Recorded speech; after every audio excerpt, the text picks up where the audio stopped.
Again, welcome to everybody. Thank you for taking time to join us today while together we take a moment in time to mark a sacred passage in Laura Morningstar Wolfe's journey. In our organization, we refer to Laura as Star. And so let's start off by just taking a moment of silence to let go of the outer world and come together on the inner planes. And as we go into a brief silence with each breath, allow our attention and thoughts turn to Star.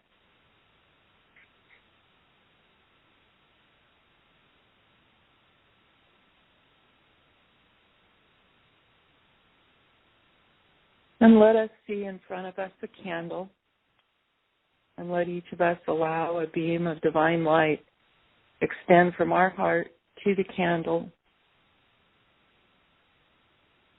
Allow the light from your heart to be the color and vibration that is most pleasing to you. And as the light from each of our hearts meets in the flame of the candle, we are now joined, sacred heart to sacred heart. And into this divine and sacred space, we invite any and all of our family of divine light to join us in honoring Star's progress on her journey. And to all of you and to those with us participating, we give thanks. And so let's take a few moments for introduction. Introducing ourselves, let's give a 1 or 2 word check-in about where we are mentally, emotionally, or even physically right now. We will use the talking stick practice utilized in circle format. When you feel ready, state, "I am picking up the stick." Then share what you would like. And finish, state, "I am laying down the stick." When someone has the stick, we honor their sharing by remaining quiet until they have put down the stick. And I will pick up the stick first. This is Sue, and I am excited to be here. I feel honored to help Laura host this, and I feel very humble in this moment with everybody. And I lay down the stick.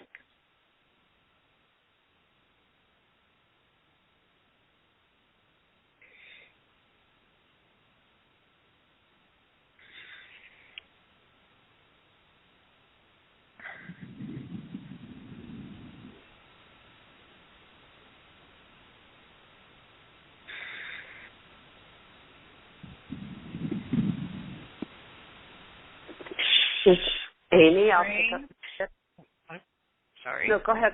No, go ahead. This is Rain. I'll pick up the stick and just say as I said earlier, I'm glad that I was able to have the time to do this week and to join you all and to remember really fondly our time together out in the beautiful California hills.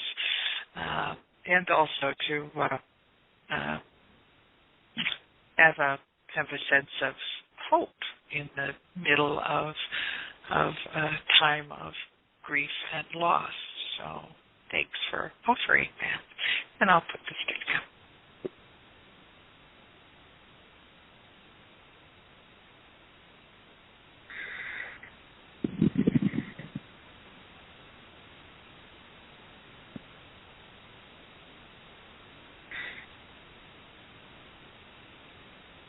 This is Star, and I'll pick up the stick. I'm in a mode of healing, and I feel that I'm in a process of integration, and it's very exciting. I put down the stick. This is Amy from California, and I feel fantastic, healthy, vibrant, full of happiness and gratitude and humility to be here to celebrate with all of you Star's achievement in completing the core program in the seminary. I feel especially excited that it's an intimate gathering and that we have a chance to touch hearts in this way, just at this moment on this day. It seems good to me. I'm putting the stick down.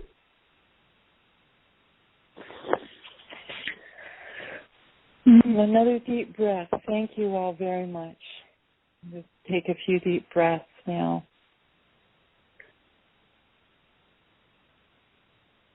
Okay. In our organization, Bishop of the Church of Tzaddi, or simply, as we know it, Tzaddi, will soon offer a seminary program authored by our residing Bishop, Amy Skizas. The seminary program has taken years of dedication to complete and is a very comprehensive program. Star currently holds a minister's ordination in the organization of Tzaddi. She is now preparing to enter studies in the new seminary, leading to an ordination as Doctor of Ministry. Central to seminary studies is a curriculum called CORE, which is an initial preparatory program that forms a core that all students coming into the seminary will undergo. It's very in-depth, and it lays a foundation, bringing everybody into unity according to what Tzaddi stands for, the principles. Their studies, it includes lessons on ethics and communication. And again, it's a very in-depth program. Today, we celebrate STAR's completion of and graduation from CORE. I served as STAR's vocational counsel and learned along with her. We had many conversations about many things, of course, and without fail, regardless, what kept my attention was how STAR faithfully returned to the concept of love. Her mantra seems to be simply love. And so I would like to honor that dedication to love with a reading from Khalil Gibran's The Prophet on the subject of love. And I will also include the reading from the 2 Corinthians, which probably we're all pretty much familiar with, on love. And in the prophet, on the subject of love, the prophet looked upon the people, and there fell a stillness upon them. And with a great voice he said, "When love beckons to you, follow him. Though his ways are hard and steep, and when his wings enfold you, yield to him. Though the sword hidden among his pinions may wound you, and when he speaks to you, believe in him. Though his voice may shatter your dreams as the north wind lays waste the garden. For even as love crowns you, so shall he crucify you. Even as he is for your growth, so is he for your pruning. Even as he ascends to your height and caresses your tenderest branches that quiver in the sun, so shall he descend to your roots and shake them in their clinging to the earth. Like sheaves of corn, he gathers you unto himself. He threshes you to make you naked. He sifts you to free you from your husks. He grinds you to whiteness. He kneads you until you are pliant. And then he assigns you to his sacred fire, that you may become sacred bread for God's sacred feast. All these things shall love do unto you, that you may know the secrets of your heart, and in that knowledge become a fragment of life's heart. But if in your fear you would seek only love's peace and love's pleasure, then it is better for you that you cover your nakedness and pass out of love's threshing floor into the seasonless world where you shall laugh, but not all of your laughter, and weep, but not all of your tears. Love gives not but itself, and takes not but from itself. Love possesses not, nor would it be possessed. For love is sufficient unto love. When you love, you should not say, God is in my heart, but rather, I am in the heart of God. And think not you can direct the course of love, for love, if it finds you worthy, directs your course. Love has no other desire but to fulfill itself. But if you love and must needs have desires, let these be your desires. To melt and be like a running brook that sings its melody to the night. To know the pain of too much tenderness. To be wounded by your own understanding of love. And to bleed willingly and joyfully. To wake at dawn with a winged heart and give thanks for another day of loving. To rest at the noon hour and meditate on love's ecstasy. To return home at eventide with gratitude. And then to sleep with a prayer for the beloved in your heart and a song of praise upon your lips.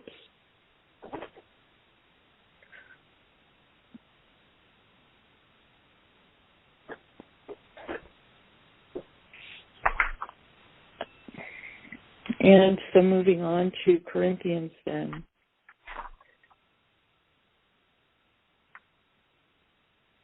And though I have the gift, and this is Paul speaking to the Corinthians, and though I have the gift of prophecy and understand all mysteries and all knowledge, and though I have all faith so that I could remove mountains and have not charity or love, I am nothing. And though I bestow all my goods to feed the poor, and though I give my body to be burned, and have not charity or love, it profiteth me nothing. Charity, love, suffereth long and is kind. Charity envieth not. Charity vaunteth not itself, is not puffed up, does not behave itself unseemly, seeketh not her own, is not easily provoked, thinketh no evil, rejoiceth not in iniquity, but rejoiceth in the truth, beareth all things, believeth all things, hopeth all things, endureth all things. Charity never fails, but whether there be prophecies, they shall fail. Whether there be tongues, they shall cease. Whether there be knowledge, it shall vanish away. And now abideth faith, hope, and charity, these three, but the greatest of these is charity.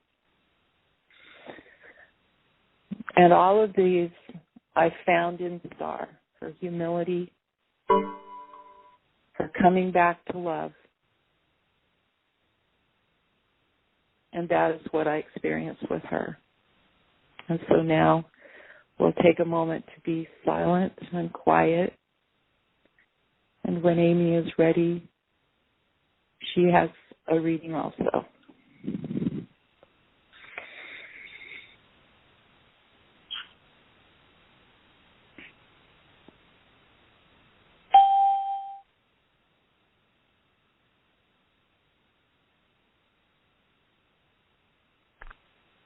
Thank you, Sue.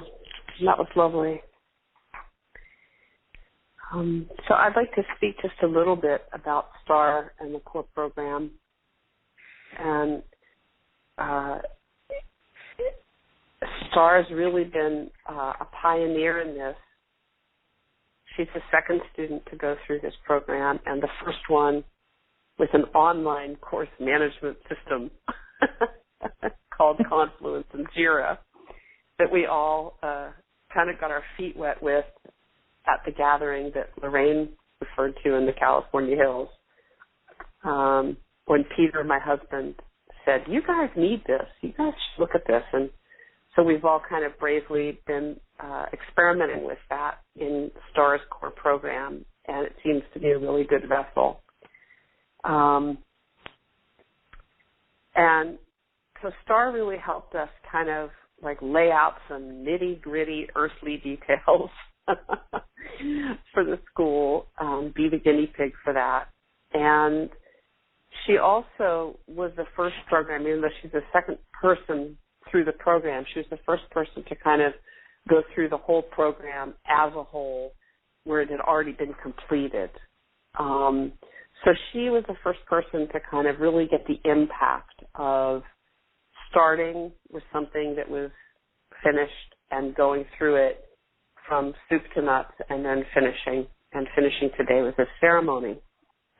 And my purpose in constructing that program was, as Sue said, to get all people who come into the seminary and who are part of Tzaddi moving forward with ordinations, to get us kind of into some kind of shared common culture and set of understandings. But I didn't want to do that in a dogmatic way, like here's a catechism and you guys memorize this and then we all believe that and we're all on the same page. When I prayed and I meditated and I reflected about Tzaddi and about our seminary moving forward, it seemed to me that something that was in the original Tzaddi had been lost over the years, and that was a real focus on developing spiritually. The founders of Tzaddi, the name of the books that they wrote were called Developing Spiritually, 1 and 2. And so my goal is to make every aspect of this seminary that people participate in something that promotes spiritual development, not just a hoop that people have to jump through in order to get a piece of paper. And so Star really tested that. I didn't say that to Star going in, but I was watching her, and Star's comments to me, aside from technical nitty-gritty stuff about the online course management or timing and scheduling, and I'm going to be late with this, or this came up, or I'm early with this, her primary comment was, oh my, like this really precipitated a lot of growth for me spiritually that I was not expecting. And I was really pleased to hear that, because I felt like I don't know Star from historical gatherings in this lifetime. I've just met her through our coming together in Tzaddi. So she wasn't my student from the past. She was just a really spiritually aware person that I like a lot, and that was, I think a good guinea pig to road test this principle. And I think the principle was a success. I think that because of Star's dedication to her spiritual path and her commitment to spiritual growth, this grew corn for her in the way that it was intended to grow corn for people. And I'm so proud of her for sticking with it. Somebody at Star's age, physically, her physical age, she's an elder, could have said, oh, I know everything already, or I don't need to grow anymore, or I'm already a Light Center director, I don't need to go back to core. She could have been proud or haughty, and she wasn't. She had a beginner's mind. She said, I'm a dedicated, I'm a humble student, and I want to learn what there is to learn. And as a result, she had a great deal of growth. And she commented about a log jam, that things got really congested as the intensity of that growth process came to a head, and then she tapped more deeply into her spiritual power, and that log jam cleared. So I'd like to honor that by reading from Thomas E. Mail's book, Fool's Crow. And these readings are on page 51 and page 50 of that book about spiritual power. Fool's Crow speaking here. Spiritual power is really a distinctive kind of knowledge that is like the key that opens the door or the switch that starts the energy moving. It is that special insight that we need to break up a log jam of knowledge. Other people may have gathered up the same amount of information we have, but they can't get it moving. They go nowhere because they have not called in the power and have not been given the key or switch to turn it on. And then the author says, Thomas Mail says, I understood what Fool's Crow was saying. All of us have experiences where we have gathered together a body of information about something and then seem unable to do anything of value with it. We think about it and think about it and nothing happens. Then one day that aha instant comes when a light goes on and we see the way to go. Everything takes off. So spiritual power is not an everywhere present energy. It is the prime mover. Those key insights that are given to us by Wakantanka and his helpers. And now Fool's Crow again. Most people think that to do and build great things is what really counts. But the greatest and the only lasting privilege we have is that in spite of some of the things that we think, say, and do, the powers and their helpers are still willing to work through us. What could be greater than to be Wakantanka's mind, eyes, ears, nose, mouth, arms, hands, legs, and feet here on earth? So we'll take a moment of silence now to reflect on those things.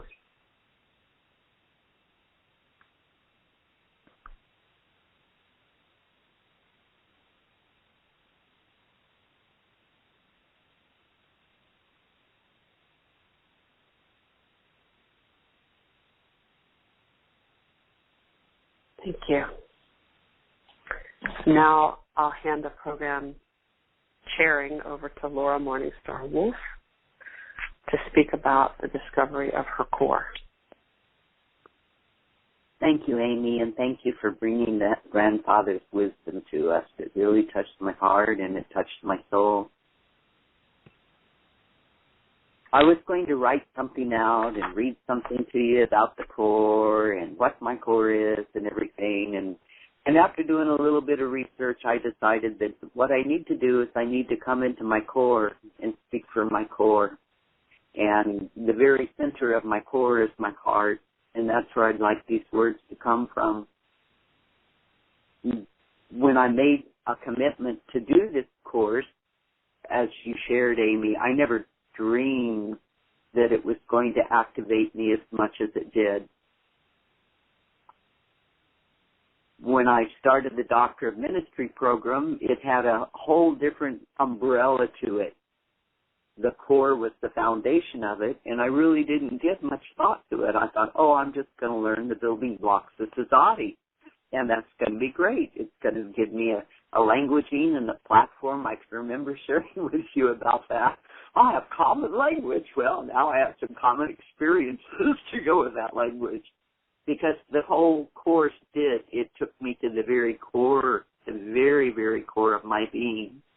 And I went back and I looked to see what I had originally written for my focus for the seminary program. And what I had written was that I wanted to bring healing for my inner child that was ashamed to be Christian, and also to look at the things that had been in denial inside myself about Jesus, about Christianity, about the spiritual roots that my white society gave me. And I wanted to become at peace with that. And probably the reason I needed to find peace with that is because I've seen so many injustices inflicted upon humanity in the name of Jesus and in the name of the Christian concept. And I needed to kind of heal over that. For me, what happened when I started this core program is I didn't connect the dots enough to know that I had moved back into one of my hometowns where I had some of my most emotional experiences that created a lot of conflict about Christianity for me. I had to drive right by the church every day in my neighborhood where I had all of these childhood issues that got started. Interestingly enough, the beauty of this core program is it took me beyond that to even deeper memories, deeper experiences, both positive and negative. And in coming through the core program, I found a whole new meaning to myself. I've rediscovered many of my strengths, many of my vulnerabilities, many of my weaknesses. I've learned to own some of my addictions and to come to understand them a little bit better. And it was really interesting for me how Sue started this honoring me for my ability to love and to just be loving to everyone. And what the core defined for me is my greatest hindrance has been my ability to love myself. And throughout this past year in some of our sharings, I know that there's others in our circle too that we've had to come to this place 20, 40, 50 years later and learn to love ourselves on a new level. And so if I don't ever receive any other gift further than what I've received from this program, I've received one of the greatest gifts of all, and that's the rediscovery of myself. And I thank you, Amy, for all of the dedication and the work that you've done in creating this program that provided this revelation for me. And Sue, I thank you so much for being my vocational counselor throughout this time and your willingness to jump into the program and to learn and grow with me too, and all of your insights and your feedback. And for me, I thank you for the very strong Tzaddi platform that you brought into my experience, because as you know, I had not the opportunity to really be immersed in any of the Tzaddi teachings or ceremonies prior to our current residing Bishop Amy. And I just am so appreciative of all of that. And Rainey, just knowing that you're a little crazy white woman like me and you're a part of this organization and that you stepped in today when I haven't seen or heard from you in a year, that lets me know that we are all connected to that flame in the center of our circle. And in gratitude, I would like to step into the silence.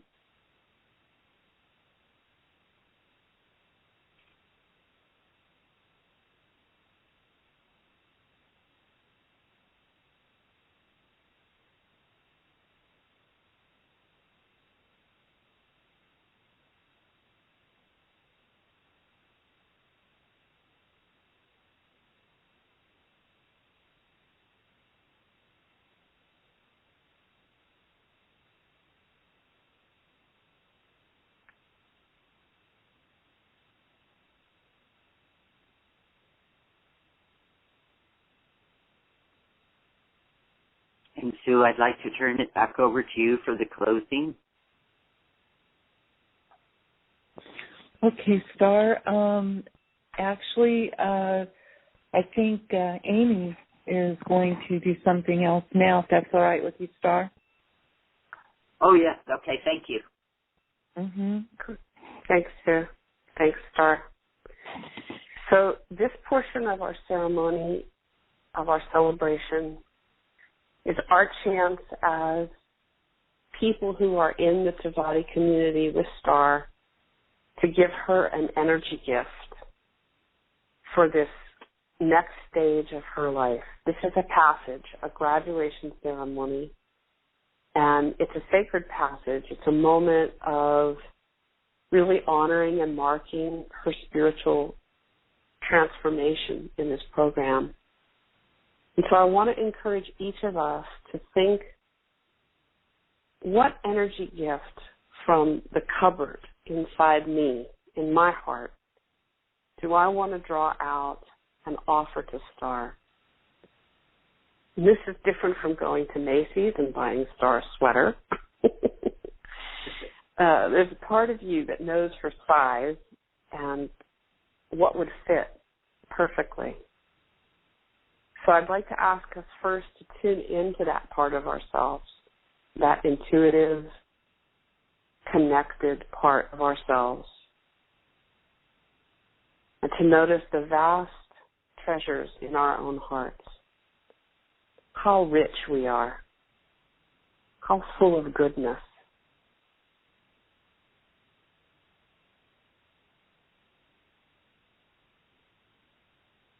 That we have plenty to enjoy and to share. Whatever our state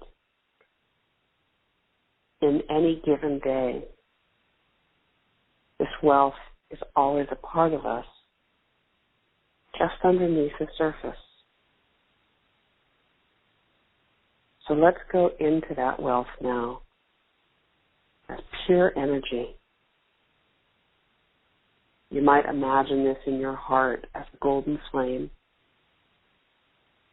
as a cauldron, black and full of bubbling liquid, as shining stars in some other way. Go into the core of this space, whatever that means to you, and draw upon it now a gift of energy for Star.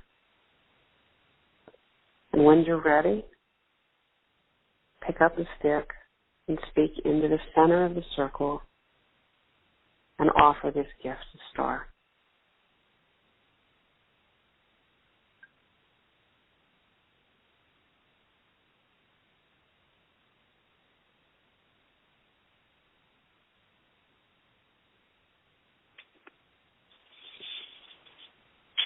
Star, I'm picking up the stick. This is Rain.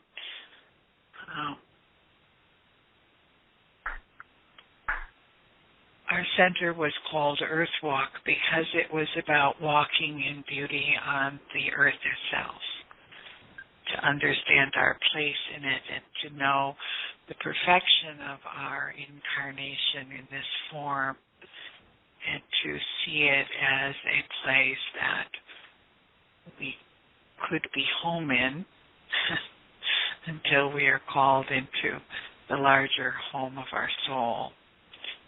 And so I'm going to offer you a poem that has been rolling around for me and with me in the last couple of weeks. And it is a poem from James Reeser, and it's entitled Calling. Do you hear yourself being called to places that are far away, beckoned by landscapes intimately known and unimaginable? Does it feel as if only strangers can speak your name? You must leave home. You must leave home. Escape the walls of your upbringing any way you can. Caterpillars do it. Travel far and wide, get lost, be robbed over and over again. Realize that the world is big and you are small. Forget who you believed yourself to be, who you thought others thought you were. Become someone who can't answer simple questions like, what do you do? Fail.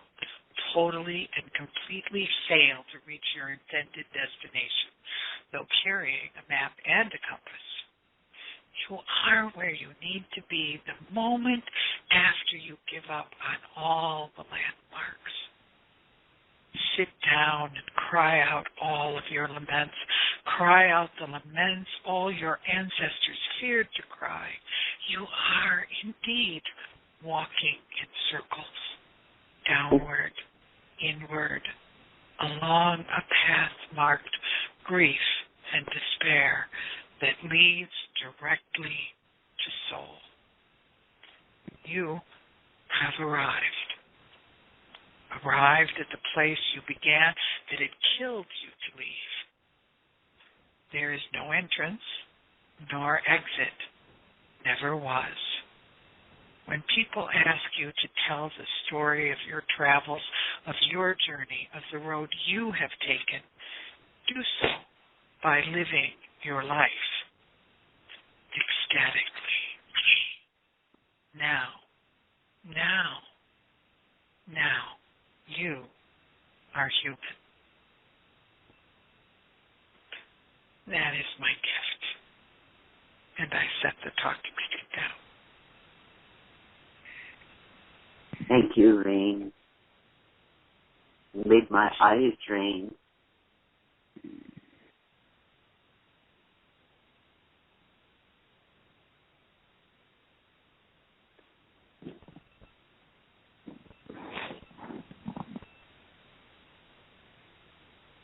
I will pick up the talking stick, and this is Sue.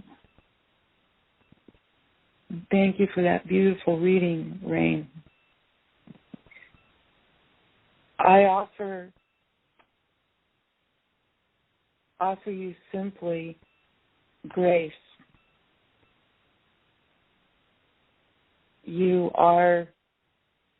walk in grace, and while really grace is God's to confer, not mine, I want to acknowledge that I see in you the presentation and the embodiment of grace.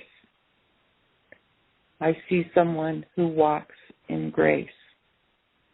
And so my gift to you is that reflection of what I see and experience in your presence. And I am grateful for that presence and for the gift you are to all of us. And I lay the stick down. Thank you so much, Sue.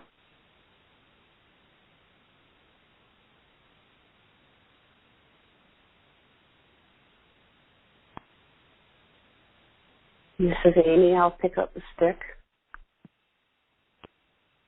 My offerings are very simple for you. I offer you my respect. And I offer you my companionship. I feel so grateful to be in connection with you and to have honor and privilege of knowing you and working together with you. I'm offering that gratitude, and I'm sharing myself with you in that way, which is not an easy thing for me to do with anyone, but there's something about you that makes me want to do that. So thank you for putting down the stick. Thank you, Amy.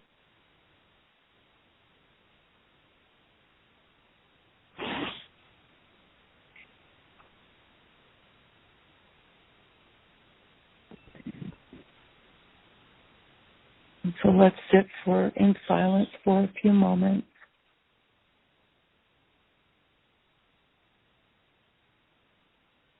And then Amy will close.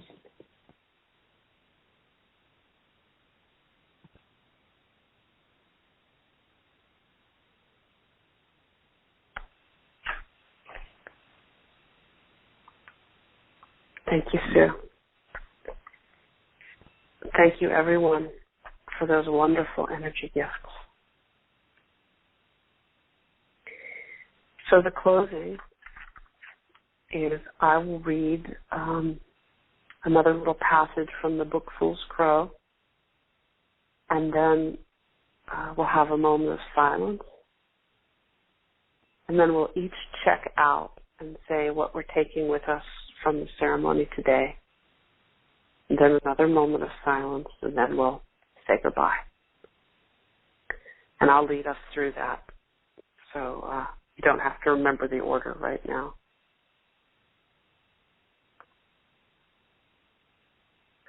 Okay, so here's the reading for the closing. It's on Fool's Crow. The name of the book is Fool's Crow, Wisdom and Power by Thomas E. Males.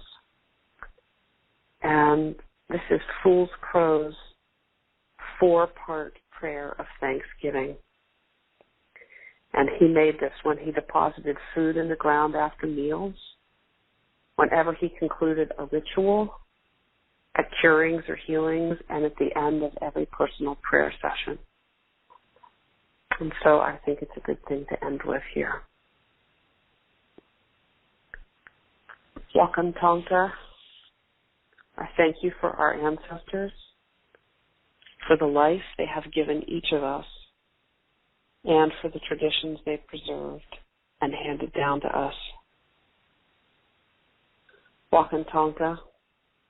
I thank you for my life and the opportunity it has given me to know you, to serve you, and to serve our people.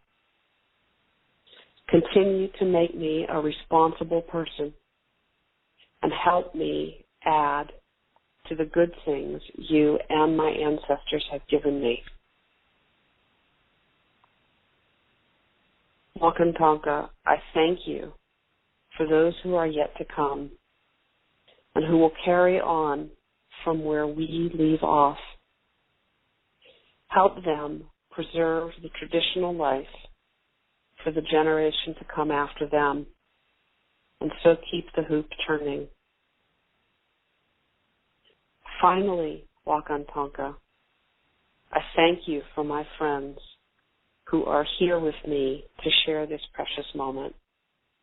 I pray that you will bless them and always be with them.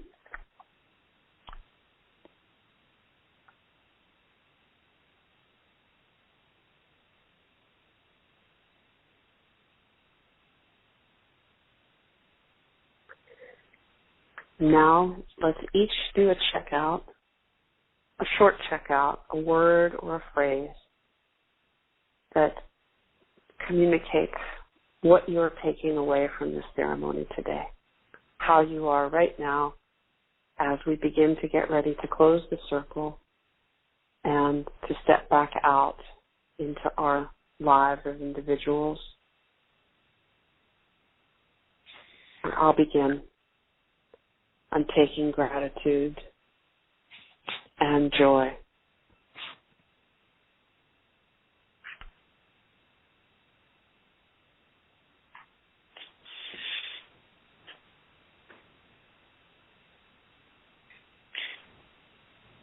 I am feeling a kind of serenity connected to the loss of my teacher, who was a great-grandmother on the Rosebud Reservation,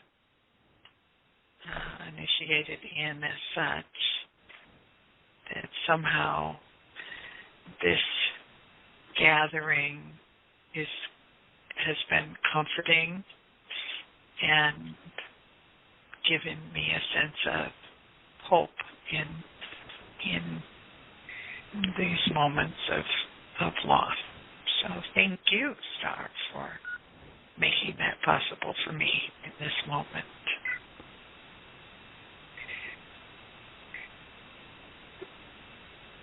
I'm complete. It is hard to, this is Sue, it is hard to describe.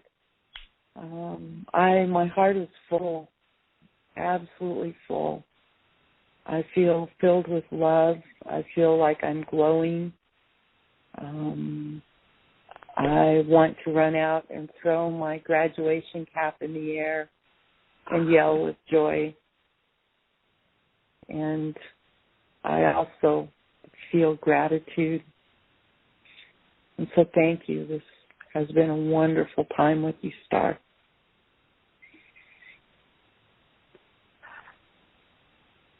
And I am finished.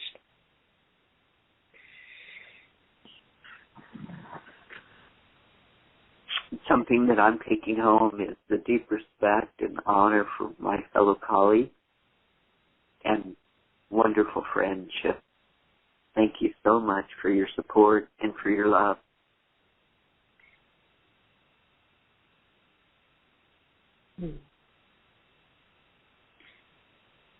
So let's take a moment now to honor and acknowledge ourselves and each other as human beings of light on a path of growth and development spiritually.